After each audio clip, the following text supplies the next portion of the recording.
And we actually took a look at Ryan Miller's deck during the little intervening period. We did. And it looks like we're a battle of two aggro decks. We've got red, white. Oh, never mind. It looks like, oh, they're just on the wrong side. All right. So yes, we are playing black, white against red, white here. And they're both, fairly aggressive, and they both have a lot of early plays. Yeah, and having seen both their decks, I think I like Tom's deck a little bit more than I like Ryan's deck, but I think Ryan's deck is probably a small favorite in this matchup. Yeah, I think the main difference is that we saw that Ryan had 2 Lightning Strikes and 2 Magma Jets. Right, and those are fantastic cards against early creatures, not so good against control decks or big green creatures. Yep, and I think the fact that Tom can, play turn 1 Favorite Hoplite, turn 2 Scourge Mark, and then Ryan can just answer it on his turn by Lightning Striking it means that 3/3 on turn 2 was a big part of Tom's gameplay. Exactly. Though it does, and it looks like Tom Martell is mulliganing here, so which is never a great sign.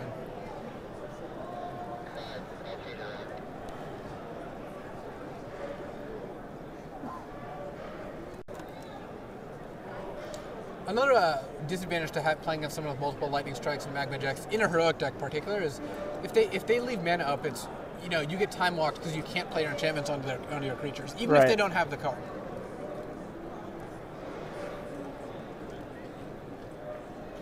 This looks like a perfectly reasonable hand for Tom. We've got a Traveling Philosopher or a Phalanx Leader, and potentially a Scholar of Betrayals plus a Wingsteed Rider. So if Ryan doesn't have an early removal spell, then Tom could run away with this game really, really easily. Can you see what Ryan's hand looks like? Ryan does have a Magma Jet in hand, and if Tom plays Phalanx Leader here, it's just going to get Magma Jetted. Well, what are you going to do? I mean, whenever you play Phalanx Leader, it can get Magma Jetted.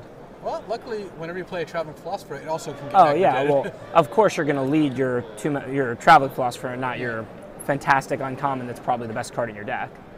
Yeah, and it looks like Ryan decided to go ahead and keep the Spear Point Oread, but reject a land.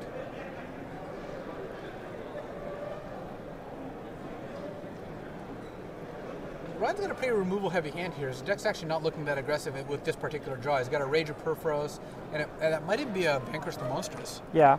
Vanquish the Monstrous, I liked a lot in Sealed. It's not a card I usually start in draft.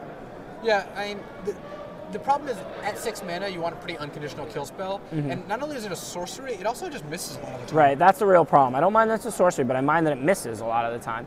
I don't want to be losing to their 2 or 3 mana, their 2 or 3 power creature, and finally hit 6 and not even be able to play my Vanquish. Exactly.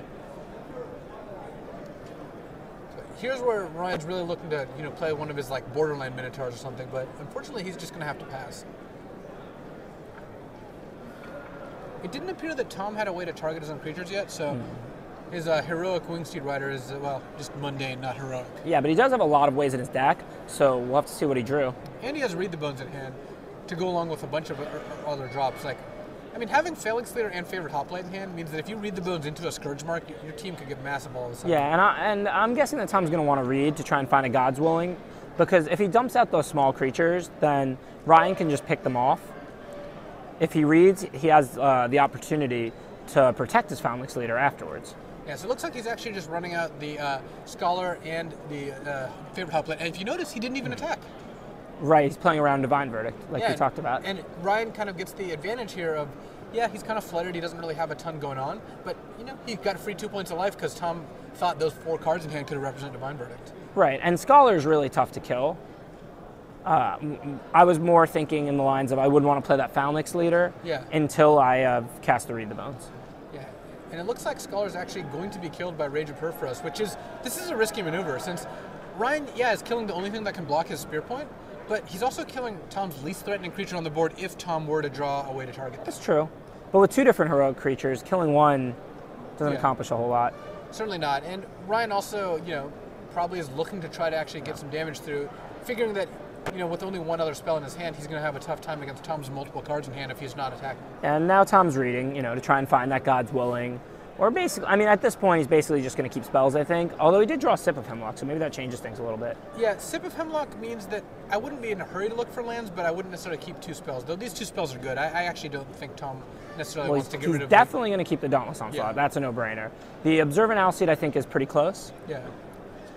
But when all said and done, I think, you can just keep that and try to hope to draw a 5th land soon. Yeah, I agree.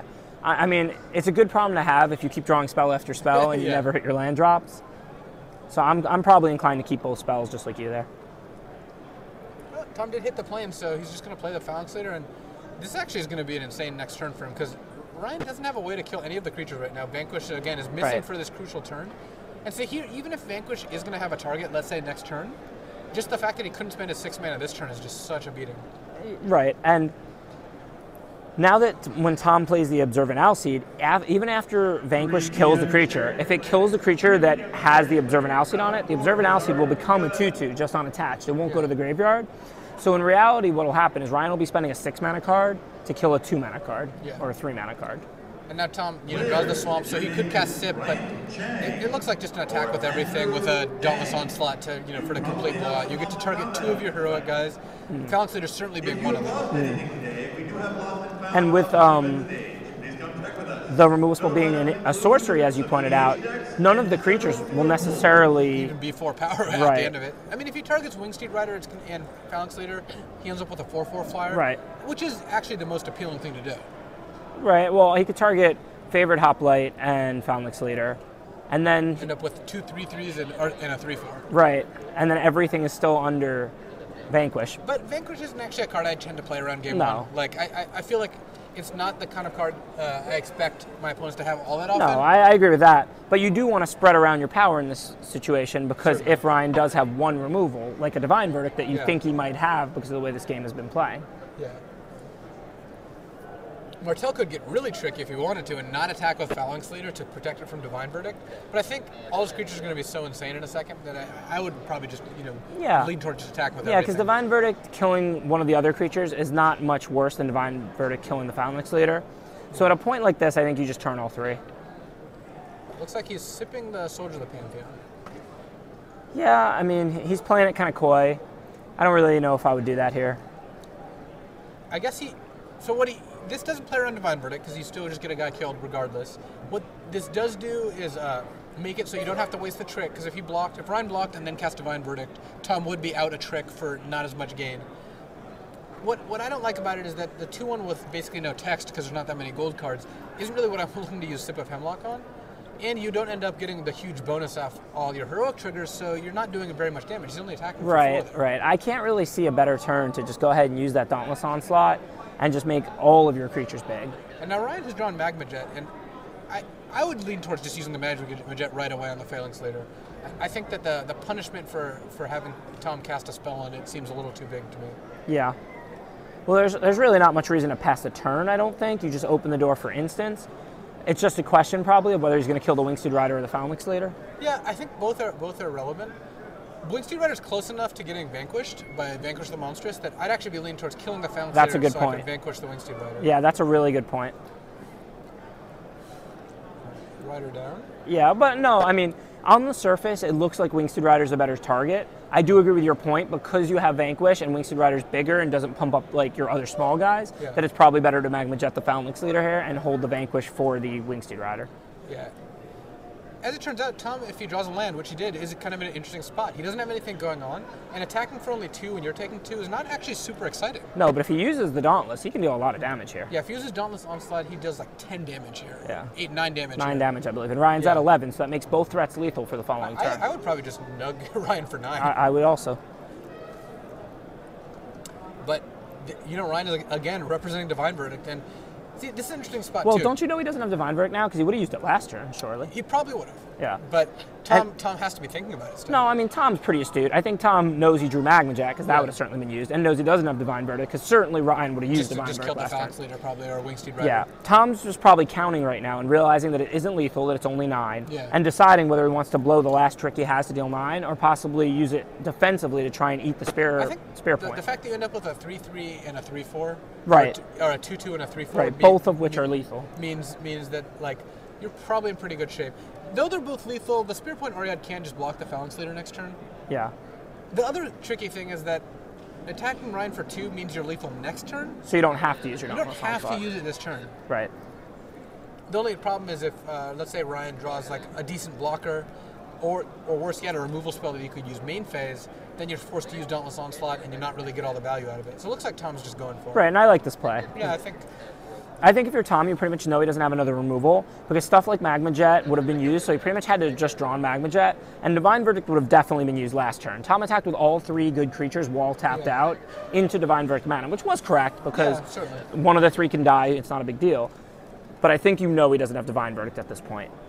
Yeah, and I think that kind of given the fact that you can't really count for many of the cards in Ryan's hand. I mean, maybe the one's a 7-drop, most likely one is a land, and the other is either a land or something really situational, which is exactly what it is. Like you said, you can't just put someone on Vanquish. So if I'm Tom right now, I'm thinking that Ryan's just holding land. Yeah, we're actually back to a stalemate, though. Since Ryan can't attack because he'll just die at a backswing, but with the Stone Shock Giant and the Spear Point Aria, Tom actually has no attacks either. Right. But any card that Tom could draw could blow this wide open, right? Certainly. Though, Tom actually is just dead next turn if Ryan draws a land. Well, but Tom drew an Observant Alcide. Right. So, he's certainly going to force a chump block. The question is, can he force it? Looks like he can actually force... He can force one chump block, and then have the other attack... Like, he can force the Spirit Port Aria to chump no matter what. Right. My instinct here is that the Alcide goes on the Phalanx Leader, creating a scenario where the... Stone Shock Giant trades for Phalanx Leader, and then you chump the favorite hoplite, and then Tom, at the end of it, ends up with an Alcide and a Giant Or he could trade the Giant for the hoplite and chump the Phalanx Leader, and then Martell just has a Giant Phalanx Leader in play. Yeah. But either way, Tom gets both creatures off the board, including the very threatening Giant. Right. Because again, if Ryan drew an 8th land in Monstrous, he would just attack for exactly 10 with no blockers. And even though it's not lethal, if Tom puts the Alcide on the favorite hoplite, then Ryan can just chump it with the 2/2 and on-tap with the Giant in play. So by putting in the leader and attacking with both... You definitely want to get the Giant off the board. That's one of the ways you lose this game. Right, and you accomplish that by putting the Alcide on the leader and attacking with both. Yeah. And Ryan actually doesn't have a ton of outs here because he can... Regardless, the Alcide is going to remain and do the last 2. Because even though Vanquish the Monstrous can kill, and here again, if it was an instant, you wouldn't get attacked by the Alcide. But now, even if he vanquishes the Phalanx Leader, he ends up dying to the Observant Alcide. Right, we'll see if Ryan, seeing that the Vanquish is pretty weak against Tom's deck, considers boarding it out. I'm sure he's got it in there for big green decks, not for little black-white beatdown decks. Yeah, and I think with double Lightning Strike, double Magma Jet, he wants to shore up his weaknesses against Nessie and Asp and the like. Yep. But in this particular matchup, it didn't do much. Yep. Good that he didn't show it here, though if he was going to board it out, he probably should have shown it. Yeah, and that was such a close game that if that had been a different spell, a 2, 3, 4 mana spell, Ryan might have won the game. Ryan had to pass, 3, 4, 5 turns with 4 to 5 mana up and not casting anything, where if that was a spell that did something there, I mean, he could have easily done 4 or 6 more damage to Tom. It would have been, I can't say for sure it would have won, but it would have been a very close game. Yeah. So we don't actually know what the options they are. We know what Tom's options for sideboarding are.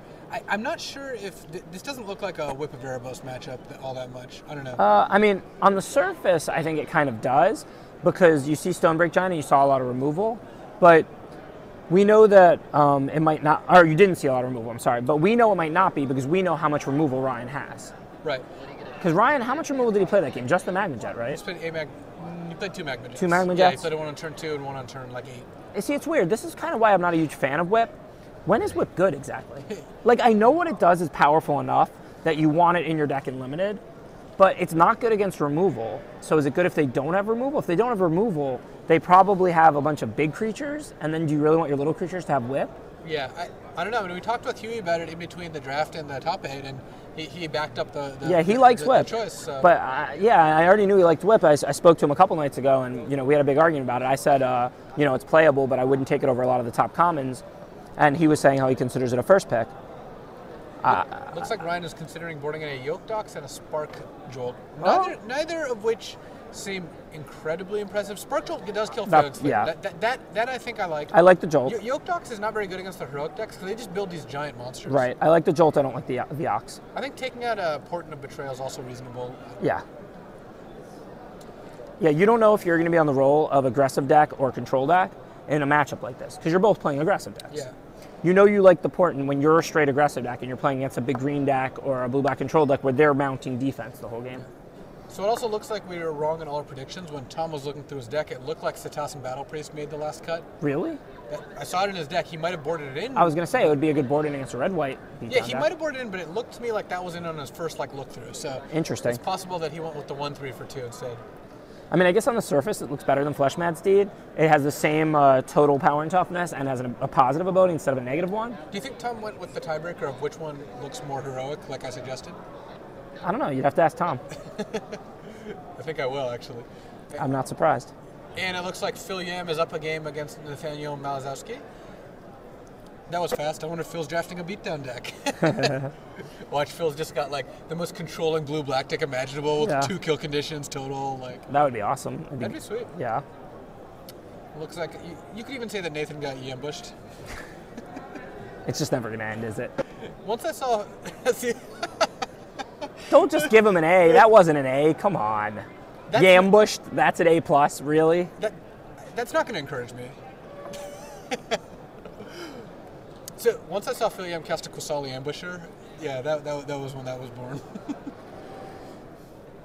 Yes, when Phil Yam is casting Kusali Ambusher, then it's appropriate. I'm glad you're doing this so everybody understands what I have to put up with throughout all of our play testing. Because you want them to be jealous that you get to hear all these talking to you. There we go. It's getting a little more accurate now, I think. Looks like we're off here, and Ryan did choose to play first, which, you know, even though we talked about drawing and sealed, in draft I would lean towards playing first almost all the time. For sure. You only draw first in draft once you have good information that neither of you are fast, because your curves are more consistent, so you're probably going to make 2 and 3 drops. Speaking of curves, Ryan has one of the best cards in his deck in his hand. He's about to play it even. Fabled Hero, which Tom doesn't really have a good answer to. No, that card is a powerhouse. Yeah, that card doesn't even need Heroic to be a giant beating. And Brian does have a Spear Point Oriad. It's a few turns away, but making it a 5/5 double striker. It's almost kind of the opposite of Whip, where Whip is very situational but can be powerful. That card is not situational, really. You just play something that targets it, and you have a giant double striking creature that costs 3 mana. I think it's actually situationally powerful. Well, if you have nothing to target it. It's powerful in situations. Yeah, in all of them where you can target it, and you're trying to be able to target it. And even if you can't target it, it takes you double strike for 3. Then you would always take that card. There's a 1/2 double strike for 3 in this set, and it sees plenty of play. There's a Wingsteed Rider, so, you know, Ryan does have the option of Magma Jetting his own 2/2s also. Like, that's not a play you want to make all that much, because it's one of the worst enablers possible, but, you know, some of the time, especially since Fabled Hero's first strike, if he's fighting a 3/3, Magma Jetting his own guy is actually better. Yeah, but this turn, since he has things to play, I think he'll be happy enough to deal 4. Certainly not doing it this turn. Yeah. I mean, I think here he's just going to slam Wingsteed Rider, then setting up next turn maybe, or he could play Fnatic of Mogus. Right, just to use more mana. That's a close play. That seems reasonable, because then next turn you could play Wingsteed plus Magma Jet, so I would lean towards playing Fnatic, I think. I agree. I'd rather use all my mana, because you know he doesn't have any more land in hand, and he's got plenty of business. So I'd rather just use all 4 mana and get my 4-drop out there. Looks like he's banking on drawing one of his own multi-targeting spells if he has it. Yeah, well, I mean, this is in no way unreasonable. It's a close play. The Wingsteed Rider is a better play right now, but the Fnatic uses more mana, which allows for what you said, the ability to play both spells next turn. Yeah, I think, you know, a good tiebreaker generally is use as much mana as possible, which is why when you have a close draft pick, you want to take the card that uses as much mana as possible. That sounds similar, but it's not the same. In a game, yes. I'm just things up for people. No, in a game, yes, it is a good tiebreaker to use as much mana as possible. While drafting, it is not a good tiebreaker to take the card that costs as many mana as possible. Those two things are not the same. So Tom actually doesn't have double white here, and he has multiple double white spells in hand, it looks like, or he at least has the Failing Slater. So it looks like he's going to be kind of restricted to 1 spell a turn. So yeah, it's the only double white spell, but he can't do something like play Favored Hoplite and Dauntless Onslaught in the same turn. But he does get to curve out with Heliod's Emissary. Right, I was going to say, I have to imagine he's just going to rock Heliod's Emissary here. With no more lands in his hand, he's not trying to wait till he has 7. And his other play would have been Favored Hoplite or Scholar, and both are so much weaker on the board right now. I think if I'm right, I actually like attacking with both creatures, and if Tom blocks with Heliod's Emissary, just Magma Jetting my own Fabled Hero. That's a pretty cool play. Otherwise, you can also just Rage or Perforos it, but might as well attack first to try to pick it up, and if that doesn't work, then Rage. Yeah, I mean, that's a really professional level play right there. I don't know much about Ryan. Do you think he's thinking about that? I haven't seen him play enough to know, but he is thinking. I mean, granted, he's got a lot of relevant plays. I like that he's not raging first. He's very clearly, aware that this is an option. Yeah, I mean, I don't think a lot of players would see that play. And now Tom has to decide. I mean, obviously Tom gets blown up by literal any card that targets something here. So it's kind of risky to block, but taking 6 means you're not really winning the race either. Right, he's in that spot where if he blocks, he knows he's probably going to get blown out. If he doesn't block, he's losing the race. Yeah, and that's why Fabled Hero obviously is one of the best heroic cards possible. I mean, it's a rare. Because normally when they're attacking with a Staunch Hearted Warrior, you're just like, no blocks, because 2 a turn is not going to kill you.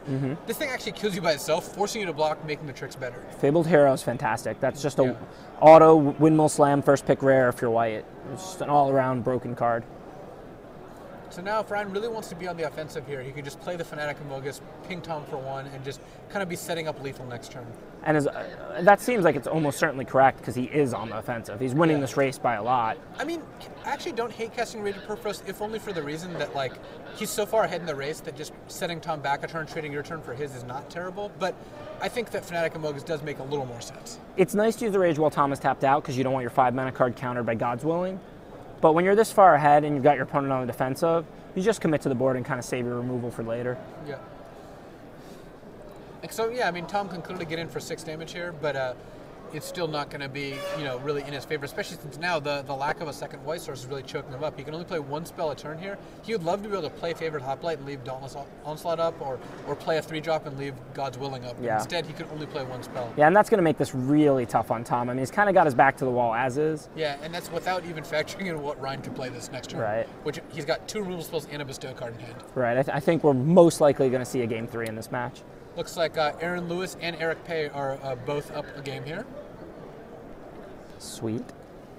Well, for them, not for their opponents. And Tom's got a tough turn here. I mean, he's got some options in Laguna Bent Elder. The second one actually gains 3 because he's got Heliod's Emissary out. But I think, none of his options are great, and I think ultimately Ryan's next turn, even if it's not the last turn, it's the last turn Tom really is in it, because at the end of Ryan's next turn, Tom's either dead or has nothing in play, basically. Yeah, I can't even really imagine what Tom's going to do here. I don't think he has any real good options. Maybe just attack with the Heliod's Emissary and drop a second Laguna Band Elder. Yeah, so that puts him to 12, and then next turn he can block 1 and take 6 going to 6, and I guess hope Ryan doesn't have anything else. But you're not really making any forward motion there. No, Tom's in a really rough spot. Well, let's say Tom had a second Plains right now, just because that is actually an interesting game. Sure. What would your play be here? Do you play a 3-mana card like the Elder and leave God's Willing up? Do you want to play you certainly can't play Phalanx Leader and tap out for that. No, that's not going to help you. I think I might be inclined to play the Favorite Hoplite because I can use the Dauntless Onslaught on Ryan's turn and ambush something because the Favorite Hoplite won't take damage once I target it. So it's going to beat up Fabled Hero pretty effectively. Exactly, and Fabled Hero is the largest part of my problem. Yeah. So I think I'd be inclined to play the Favorite Hoplite, maybe attack with one of the Heliod's Emissary so I don't telegraph what I have, and then I could block with the Favorite Hoplite on the Fabled Hero, the Laguna Elder on the Fnatic Amogus, and Dauntless Onslaught. Of course, if you leave back to Heliod's Emissary, that could actually eat the Fnatic. Yeah, that's a better double block, but it's still pretty suspicious. But yeah, and I don't want to be suspicious because my thing is Ryan's probably going to have something, and if he has nothing, I'm going to be in a pretty commanding position after I eat his Fabled Hero and untap anyway. Yeah, Tom, again, going with the suspicious, it's his only chance is just passing and hoping Ryan walks into Well, right, our whole conversation was what if we had 2 Plains? Yeah. Clearly here, Tom has no real good option except hope that Ryan has nothing and attacks and that he can kill the Fabled Hero. Instead, Ryan has 2 Magma Jets and a Rage of Perforos, all of which are very, very good right now. You wouldn't call that nothing? No, not so much. So now, of course, he's just the initiative is his. He gets to attack with everything. And Tom actually has to do something here. Yeah, there's just not really much Tom can do. Yeah, this isn't too bad. I think Ryan's best bet is to let First Strike resolve, then try to Magma Jet Emissary, then when Tom has a trick, just Magma Jet it again. Right. And that's probably what's going to happen. On the bright side, you do get to trade your Elder for the Fnatic, and right. you're only taking 2. Yeah, that's what I was going to say. On the bright side, you're only taking 2 damage.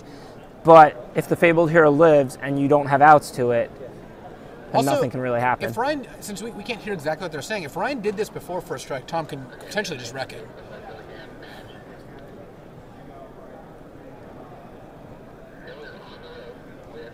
But it seems unlikely. Actually, no, that still doesn't even actually work all that well, since even though the Emissary doesn't die, the First Strike actually plus the double Magma Jet does even get to finish it off. So regardless of whether Ryan did it before First Strike, actually, Tom's not getting out of this with a free card. I had an interesting play in my last round where I Magma Jetted my opponent Giant Growth in response, or Savage Surge, but you just let it resolve, scry, then do it again. And now we're going to see whether, yeah, it looks like first strike's on the stack because Ryan's responding with Magma Jet, or responding potentially with Magma Jet in order to kill the emissary before Tom scries.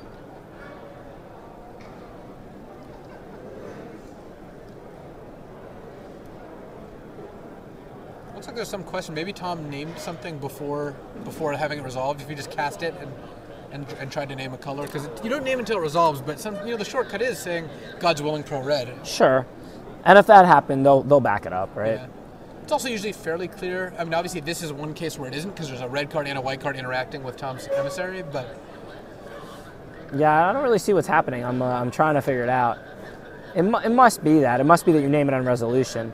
Is it possible that Ryan okayed the God's Willing and then he named it, and now Ryan's like, oh wow, you named red and I can't cast my second Magma Jet or something? I don't know. Looks like Philium is in a commanding position here with Thassa and Shipbreaker Kraken in play, so those are beat down, right? No, not so much. Not so much.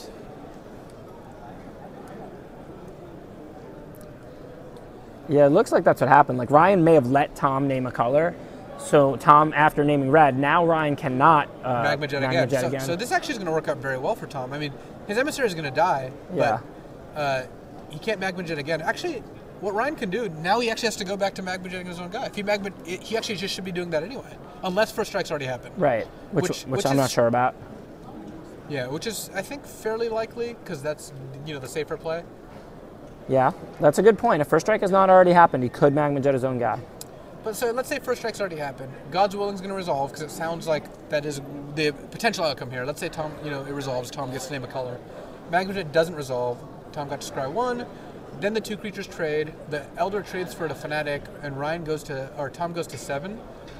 Ryan is still in a good shape with 3 more spells in hand, but the game is much closer than if you had Fable Hero in play. Oh yeah, I mean it definitely becomes a game again. And it looks like first strike has already happened. So yeah, okay. you don't have the option to Magma Jet your own guy for value anymore.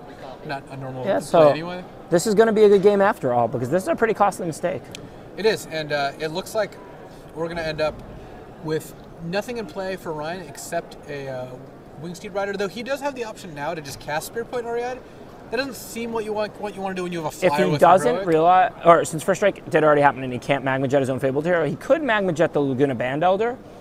Even though it's already blocked, it would not. It's just like casting Fanatic Amogus without the trigger. Exactly.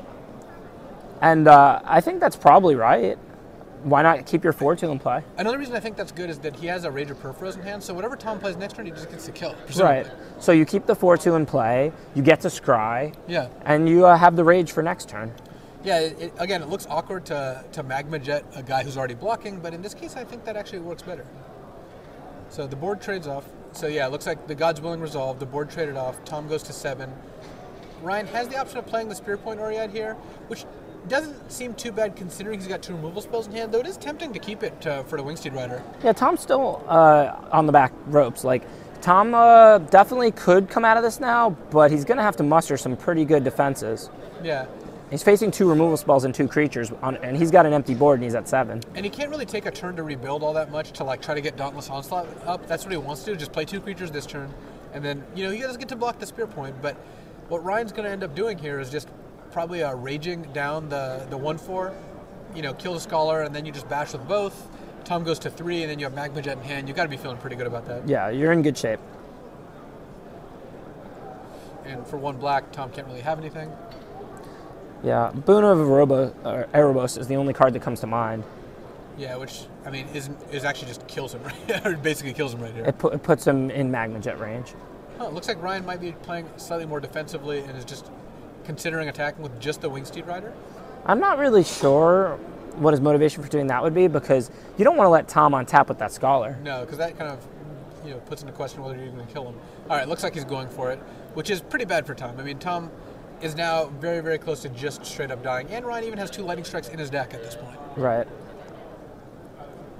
Yeah, this is a very clear play on this turn, because if Tom does go to 3, he's in Lightning Strike range. You've already got a Magma Jet. You've got a flyer. You got a flyer, and you have a 2/2 First Striker, which is killing the 1/2 right now. Like he's not. Tom doesn't even have a good blocker for that yet. He's got to solve all these problems.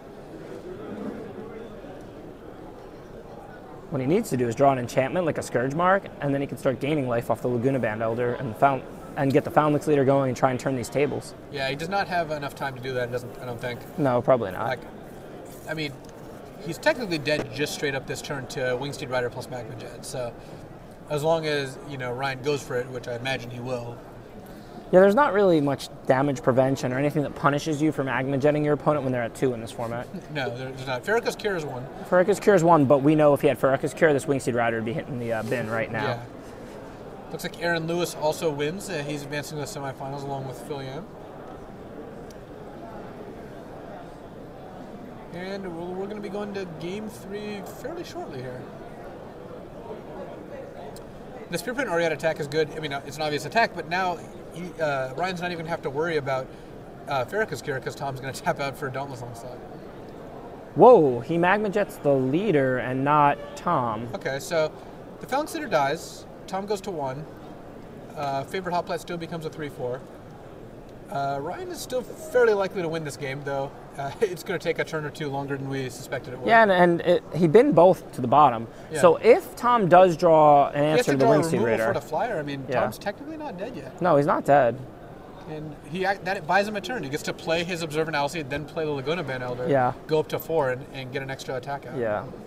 He's definitely on his back foot. And the fact that Ryan's at 17 means that right. Tom has to have a lot go his way in order to... Right. To if this was a closer game and Ryan was at, say, 9 instead of 17... Yeah, if he's going to attack down to 6 and then Martell's playing 2 more things, then this would be very different. But drawing a 3 casting cost enchantment was very relevant. Of course, the Stone Shock Giant in Ryan's hand is also still going to be a problem. Tom's got a lot of things that have to happen. But, he's playing on borrowed time. This is a freebie. Like, right. If you get to win this game, then, awesome. Otherwise, you just go to Game 3. Right. Look like another Rager Perforos. Rager Perforos.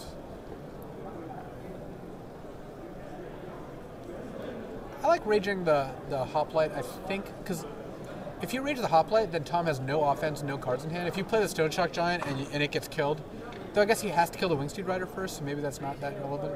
Well, if you rage one of the on-tap creatures, Tom has to chump and you get a lot of value. That is a double chump, so yeah, maybe that's even better. All right, instantly bidding. Though still, Tom just needs to draw an answer to Wingsteed Rider, and he's technically not out of it yet. All right, and there we go. Tom has to be disappointed. Yeah, I mean, he was struggling the whole game. He drew the plans on the last possible turn to try to get into it. Yeah. They had some close plays, and, he went from a game that was literally unwinnable. Like, he saw himself not dying that one turn. He saw all the cards. But then he didn't actually peel the cards he needed to get out of it. Yeah, and I mean, if he knows that if he had a second white right away, that's a game he could have probably won, especially through the mistakes. So I think that if I'm Tom right now, I'm not feeling that great. I'm really hoping that this game goes more my way. Yeah, I mean, that's true, but there's some amount of implied value, knowing that Ryan's pretty trigger happy on Magma Jet does make you play differently. He is learning more about his opponent because Tom had less choices that game. Ryan had a lot of different choices. Ryan had the luxury of having options. Yeah. So now Tom has gotten more information about Ryan than Ryan has about Tom. Yeah, that's true. And Tom is looking for the whip because of the lifelink, since both players are playing aggro decks.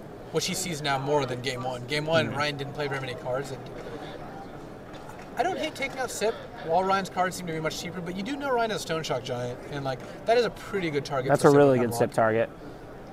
But a Wingsteed Rider that's had enchantments bestowed on it is not a very good target for a Sip. It's true. So it's close. Looks like the Insatiable Harpy's not in either, which I find surprising. Against double Magma Jet, it's not great. He hasn't seen any Lightning Strikes yet, which actually could come back to bite Tom. When Ryan's got 2 mana up, you're playing around Magma Jet. You're actually not playing around Lightning Strike at this point. You've played 2 games, you haven't seen any. I'm not saying you base your whole game plan on that, but he is going to play around Magma Jet a lot more, fiercely than he is about Lightning Strike. And Ryan just put down that Vanquish. He's considering taking that out. Thinking about the Yoke Docks, which actually, if Ryan's looking to win in the air, Yoke Docks does stop any number of Laguna Band Elders and whatnot. And Ryan's most likely going to be on the draw in this game. Yeah. So now you have a card like Yoke Docks that doesn't threaten your opponent, but allows you to stave off their rush when they're on the play first. Yeah, and it stops most favorite Hoplites and whatnot. So. And that's important because on the play, I wouldn't bring in the Yoke Docks even against an aggro deck, but on the draw, I would certainly consider it. Yeah, I don't like that he's taking out the combo though. You have to have the Chosen of Heliod in to make the super Yoke Docks like the 06. Well, Chosen of Heliod is just not a card you really see Ryan boarding out here. That doesn't make a lot of sense, right? Yeah, he had it selected for a little while, but it looks like it's staying in. Which I hope it is. I mean, he's got Wingsteed Rider and Fabled Hero. Like, Yeah. Those two cards alone mean that you should be playing the card. Yeah, I like taking out the Vanquish. Looks like Tom's considering Last Breath, which I like. If you've seen Fabled Hero and a Wingsteed Oh, Rider, yeah. you just need to put that in. Oh, yeah. I mean, even if it's not what your deck is trying to do, after seeing Fabled Hero. I still think that Tom wants to put Insatiable Harpy in his deck right now. I Yeah. think even against the Magma Jets, it's just such a good card. Yeah, Insatiable Harpy is a very good card. I was surprised that Tom boarded that out. Yeah, it looks like the Cetacean Battle Priest is coming out, which I think is fine. It's not. Once again, the play first, draw first. On the draw, you might want a card like Battle Priest in because the extra life it gains you might give you enough time to win, and it's a better blocker than it is attacker. On the play, Tom's hoping to have a good aggressive draw, so you're more inclined to take out Cetacean Battle Priest. Yeah, I mean, it does block Spirit Point Oriad, which Ryan has shown a willingness to just cast like multiple times. Yeah, well, I mean that's not something that you really have a choice with. Spirit Point is 6 mana to bestow, Yeah. So unless you have a lot of lands, you're often gonna just cast that card. Looks like the feature match now: Jake Van Lunen versus the Table Judge. Who's gonna win? Yeah, all I'm saying is there's 2 Pro Tour champions in that shot. We were actually talking about the Two-Headed Giant Pro Tour earlier today. Because some of our friends are playing in side events, and Two-Headed Giant is one of them. And Lockman there was and a Van two-headed, there was and Van Lunen, Jake Van Lunen, the coverage reporter right now, he won the Two-Headed Giant Pro Tour with Chris Lockman with I think the shortest Pro Tour finals there ever is going to be. How long was it? It was 6 minutes. Oh, it was one game. It was one game, and they won it, and they won on turn 4.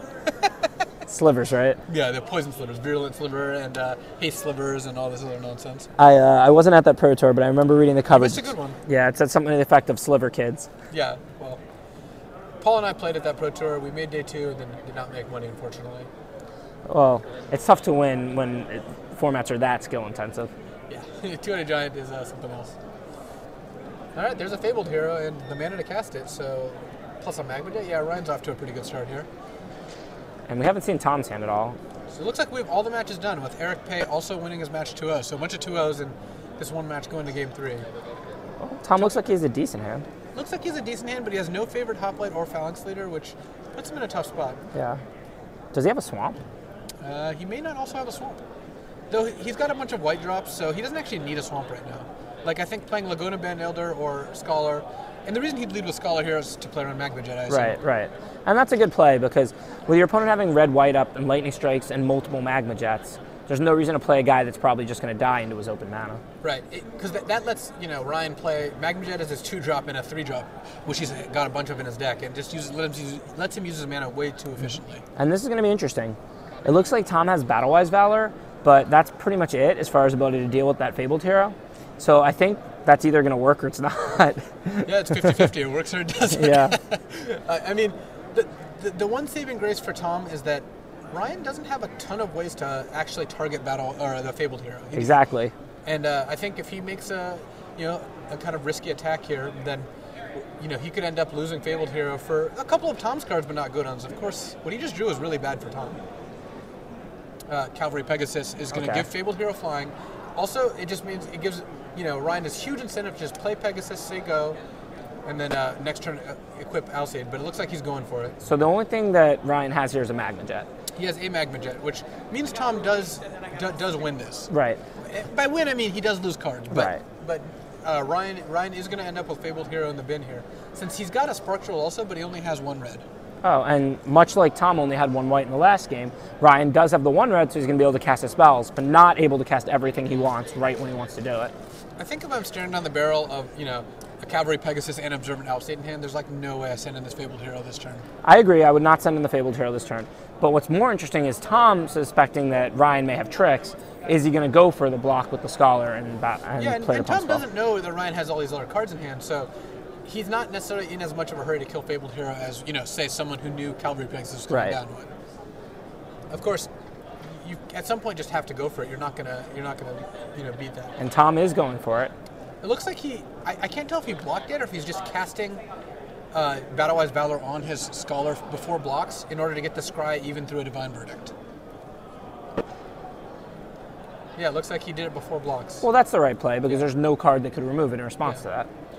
So not with only 1 Ryan guy. is going to lose Fabled Hero. Tom is going to lose the Scholar if Ryan wants to use a burn spell. He can actually either Spark Jolt his Fabled Hero to do, 6 points total, or he can Magma Jet. It looks like he's going to Spark Jolt his own Fabled Hero.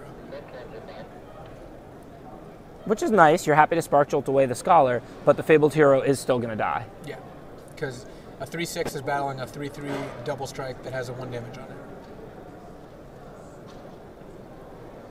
Fnatic and Mogus not doing a whole lot here. I think I might actually just ship that. Yeah. You've got plenty of business in your hand. You can definitely ship that. I mean, he does have Observant Alseid. He could make a 6/4 Vigilant, ground dude. But I think given that you have 2 removal spells and a Pegasus and an Alseid, I like just making Alseid on the Pegasus and having a 3/3 Flying Vigilance. And Fnatic doesn't really fit into that paradigm because it's not a human. It doesn't get boosted by the Pegasus. It makes a lot of sense. Fnatic is sticking around those 2 trade. Tom's, still not in good shape here. I think Ryan is not going to win the game quite as easily as he was if he had a Fabled Hero that was a 3/3 flying. Yeah. But unless Tom draws a Swamp here, he's not really casting much. Right on cue. And even if he does, he's casting a Scourge Mark. I mean, it's not. He's not exactly going off. Though, looks like we're going to have an Observant Alseid battle as multiple things are vigilanced up after Tom gains 3 here.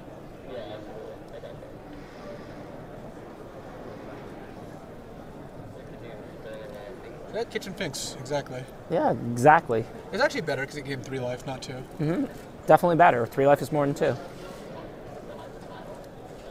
So if you're Ryan here, do you play the Fnatic or do you just suit up the Cavalry Pegasus and smash for 3 Vigilant? I definitely play the Fnatic because the Vigilant Cavalry Pegasus can't block. Yep. If Tom had out 2 2/2s instead of 2 3/2s, then I might be more inclined to suit up the Cavalry Pegasus.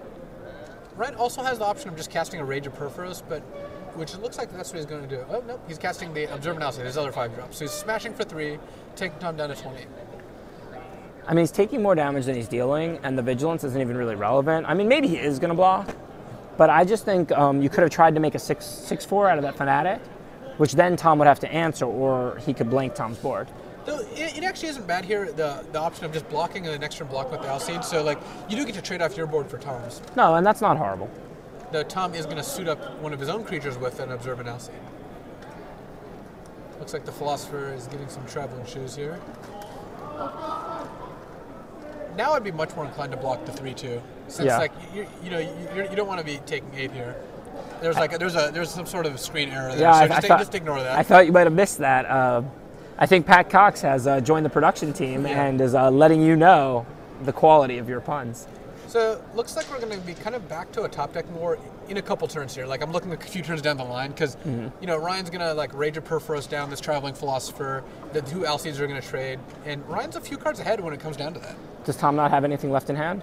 He's got a Scholar. Tom's got a Scholar, but that's basically all. Right. He's got a Scholar, and then whatever card he drew last turn, which puts him not in a great position against a Fnatic, a Magma Jet, and a Yoke-Dox. The Yoke-Dox in particular is going to be especially brutal here. So basically you're looking at a Scholar versus a Fnatic, and Fnatic's hitting harder, but Scholar is draining, and Tom does have a lot of mana. I mean, Tom's drawing lands, so this turn he's going to play Scholar. I just play the land if I'm him. I mean, if you draw 2 more lands in a row, yeah, that's bad, but at least you'll have 9 lands in play and cast Drain for 3. Because at this point in a game like this, what is Ryan really going to give you credit for if you hold that land? Yeah, and if Tom doesn't play a 7th land, then draws an 8th land, then plays it, then draws a 9th land, and is a 1 short, I mean, that could be big. That could be the difference in the game. Yeah, it's a 2-point life swing. I think Paulo wrote this in an article that people often hold lands to be tricky in spots like this and cost themselves games. Yeah, it's the most common thing. I actually remember reading, and Tom doesn't do it. He doesn't fall into the trap. Terry So's tournament report from Nagoya, Champions Block booster draft, and he chose to play a land of bluff, then drew a divination, and then couldn't play a land and a 6-drop in the same turn. Yeah. So even when you have 7 lands in play, you still need to do that. Yeah, I mean, you really have to think. There are times where holding a land, it looked like you had a certain trick the whole game, so it still looks like you have that trick. Okay, hold the land. But if it's a spot like this where Tom had opportunities to use his tricks and would have, what is Ryan really going to give Tom credit for if Tom holds that land? So Ryan just played Fnatic and Yoke-Dox, pinged Tom for 1. Tom, I believe, drew a Last Breath or something that looked like that, which, given that Ryan has a bunch of spells in hand, I mean, Tom is draining for 2 a turn, but first of all, that means he's not adding anything else to the board. Second of all, that's not a hugely fast clock. I mean, Ryan would love to get rid of the Scholar, and it's not going anywhere anytime soon, but he does have an out here, actually. Since he drew Leonin Snarecaster, he gets to play the Snarecaster, and he drew a Divine Verdict the turn before. Okay. So now he gets to attack with Snarecaster, and Tom can't really afford to not block Snarecaster and just take 6. So, I mean, this game could go either way depending on the draw steps, but Tom is behind. Tom's the one who needs to draw out of Tom's this. behind, but he's behind with a very hard-to-stop threat in play. So Tom, I think, in some ways has more outs to just be in command of the game than Ryan does, even if Ryan's a little ahead. And it looks like Tom's been drawing spells. I think that's a God's Willing. Yeah, it's actually a God's Willing, not a Last Breath. And that's much better, because now Ryan, if he goes for the Divine Verdict plan, he bins his Snarecaster and his Divine Verdict. Yeah, what are you going to do? You're going to God's Willing here, right? Yeah, I think you have to, because you Because got of to the block scry, the if Fanatic. nothing else, too. Yeah. With as much life as Tom has and the draining ability, I think if God's Willing and Magma Jet didn't both have scry, you could consider saving the God's Willing for something more important. Giving your opponent 2 scry and you losing 1 scry is so big. In a top deck battle, that's a huge swing. Like Ryan just drew a land that he would have instantly scried to the bottom. Right. Now Tom obviously has to be worried about a trick here. I mean, actually, Ryan's at low enough life. I could see just blocking the 3-2 on the Fanatic. And Yeah, I just like taking that. the 2. I like that. You know that Ryan has something. This isn't a bluff. So if I think that Tom will probably figure that Ryan has something and go ahead and just throw the 3-2 on the 4-2. Yeah. Given that that's the only thing, it looks like Ryan is not interested in using Divine Verdict there. No, because Ryan knows that he has to get rid of the Scholar. The but here is if he uses the Divine Verdict there, it forces more action from Tom because the 4-2 is still in play. Now Tom is liable to not block the 2-1 again this turn and just keep scholaring Ryan out. Looks like Ryan drew a 6-drop. He drew a Spear Point, smashing Tom down to 13. Actually, Tom just wants to draw a land here. Drain for 2, untap land, drain for 3. Yeah, if he draws a land, it's game. I mean, unless Ryan can remove it. Right, unless Ryan top decks a Rage. Oh, that's good too. That also basically does it. Yeah, that puts Ryan in It's range. the same. It puts Ryan to 2. Right. So now Ryan has to draw a way to remove that guy, and that's not easy to do. Yeah. So Ryan's a draw step away from letting Tom Martell advance to the semifinals. Yeah. He needs life gain. He needs Glare of Heresy, which I didn't see him board in. Magma Jet does not do it. Scholar of Atreus taking Ryan to school here. An excellent card. And an excellent joke. I was hoping another F would flash on the screen. Our production team says that that was an A, but they didn't want to give me Oh, they didn't say all that. Yeah. So Ryan going through the motions here. I mean, Tom is going to kick off almost any turn by just draining Ryan, especially if he draws another land. Yeah, Ryan just packs up his cards.